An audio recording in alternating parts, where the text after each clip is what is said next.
Alright, it is Toy Haul once again. Today is June 20th, 2013. And I got some stuff for you, mostly Transformers. So let's get right to it. First thing I picked up, oh yeah, Masters of the Universe Classics. I picked up only a couple, just the characters I needed. The way I feel about Masters of the Universe Classics is just so freaking expensive. It will be very difficult to continue collecting this toy line. I may collect more figures, but that depends if I can get them at a good price. But these ones I really got at a decent price. The first one I picked up was I had to get this one. This one. No, I'll show you this one first. First one I had to get, oh yeah, definitely. This was the only character I wanted to get. He-Man, the most powerful man in the universe. This was the original release, one of the very first figures released. Got it at a very decent price, $1,800. That's under $50, like $41 or something like that. Very, very nice. Pretty happy with it. These were going for about $60 here in Manila at hobby shops because you can only get it at mattycollector.com, and it was very difficult to ship these things. So this was the only one I wanted to pick up. Didn't really expect on finding the others. This one, I had to get it. I'm sure his neck was twisted. I wasn't going to open these things up, but at that price, you gotta be kidding me. I actually asked for a $5 reduction, and the seller gave it to me, so it was pretty cool. Very, very nice. Skeletor and He-Man. I was gonna stop there because I just needed He-Man, and you have Skeletors. Like, you got Optimus Prime, you got Megatron, but the seller had one more figure that I had to pick up, and it is, you guessed it, She-Ra, Princess of Power. I don't know if some of you guessed it, but you have He-Man, you gotta have She-Ra, right? Same price, got a $5 discount as well. Pretty interesting. All of them came up to about just I don't know, about $100. No, not $100. Just a little over $100, maybe $110, $120. Not too bad. Not too bad at all. I'm pretty happy with it. As for the other figures, I need I gotta have Hordak now. Now that I have She-Ra, but he's gonna be very, very difficult to find. The only other character I'm really interested in getting is actually Teela. So they had Battleground Teela, but it wasn't the Teela I wanted. So we'll just have to wait and see. Maybe the next summer toy convention comes, probably get some. All right, let's go to Transformers. Something old. This is Transformers United, Decepticon Scourge. I've been meaning to get this one for the longest time. He's going to be my Scourge. The Hasbro versions of this particular figure, they're going to be my sweeps. So Scourge and the sweeps for my display, for my Generations display. It's going to look super great. I hope so. I got a good one. This one I got off a trade. Traded some Joes, some loose figures for that, so that wasn't so bad. Then got this one, what's his name? Shockwave. What do you mean, what's his name? Shockwave at a very, very expensive price. That's coming to about just $2, $3 shy of a deluxe class figure. So it's pretty pricey for a small figure, but this guy was pretty hard to come by because in a case of 8, for every box of series 3 series 2 maybe, wave 2 figures, series 3, there you go, that they were delivered. There was only 2 of these. So wave 3 only had 2 of these for every case of 8.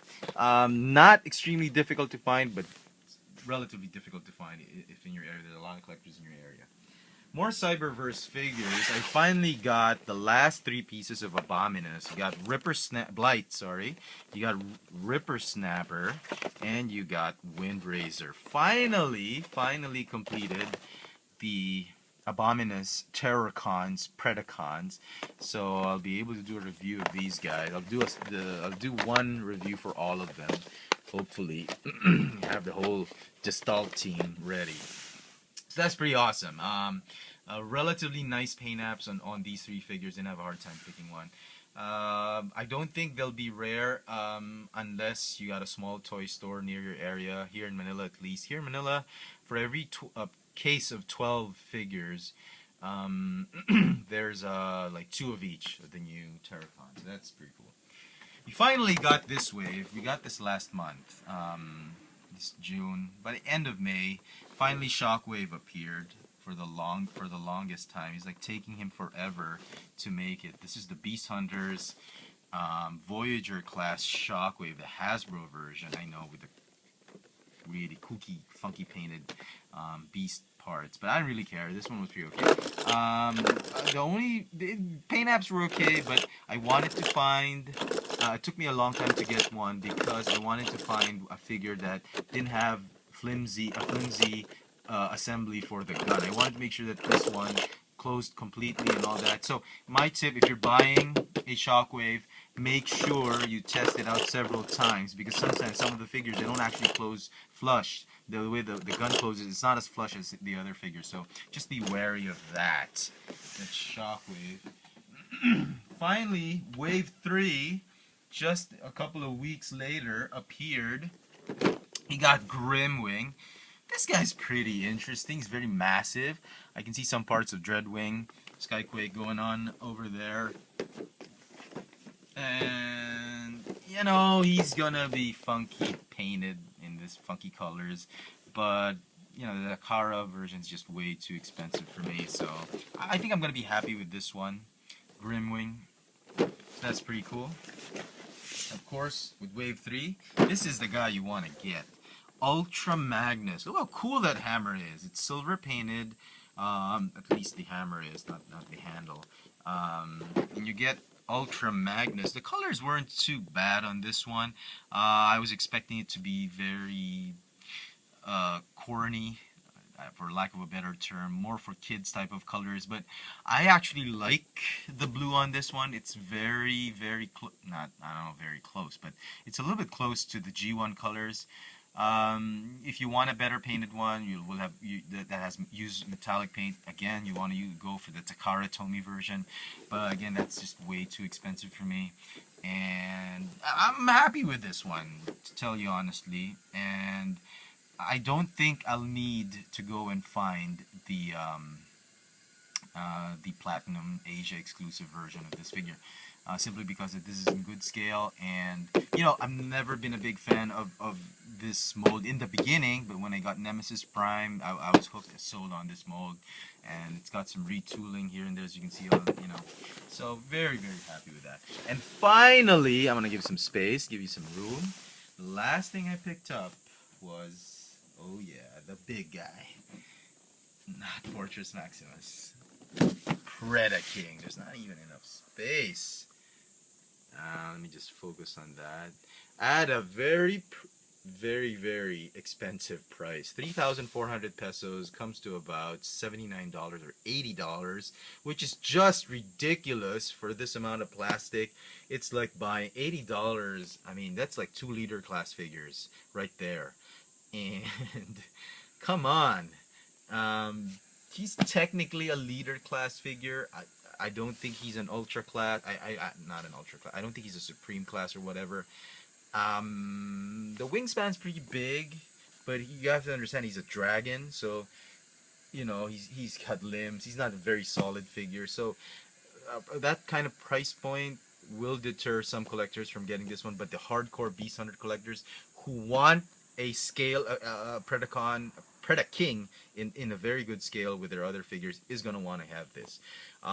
This was, if you're in Manila, I didn't see this in the small Toys R Us and Toy Kingdom stores. I only saw it in the big Toy Kingdom Toys R Us stores, and if you want to have luck finding this one, go to the big stores first.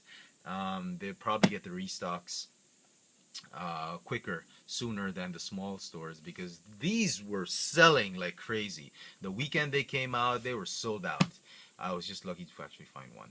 So, the Beastfire Preda King. If you're following me on Twitter, you'll know that I already picked up all of these things. So if you want to know if whatever I'm picking up, what toys I'm picking up, you might want to follow me on Twitter. You have to have a Twitter account, obviously, if you want to follow me on Twitter. And I post there almost immediately the stuff I buy, the latest stuff I buy in retail. I do take pictures of sightings, toy sightings here in Manila. I have toy sighting pictures here in Manila at our local toy stores. I post them on Instagram. Then again at fxfranz. My Twitter account is twitter.com/fxfranz. All of these will be reviewed, definitely, except the Masters of the Universe Classics, for the obvious reasons. The Transformers Beast Hunters figures will be reviewed not on this fxfranz channel, but on the Chefatron channel. So make sure you're subscribed to the Chefatron channel if you want to see the reviews on these figures. Chefatron and fxfranz is the same channel. I had a video last year explaining why I have another channel. The main reason really is because the fxfranz, the partnership process has gone into limbo.